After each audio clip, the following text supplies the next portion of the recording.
Hello, in this video I want to show you how to install Firefox browser on POCO X3 GT. And to do this, first let's open our Google Play Store. Here in the top search enter Firefox and install the Firefox. It should look like this.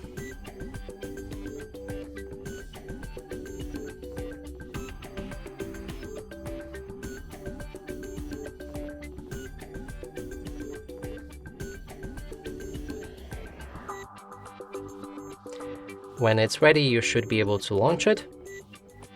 Now we can customize it with different theme, toolbar placement, sign in to turn on synchronization, change between different privacy protection settings, and read the privacy notice. Lastly, click on Start Browsing, open any website, and as you can see, it works fine. And that's it for this video. Hope you like it. Please consider subscribing to our channel, leave a like and a comment below.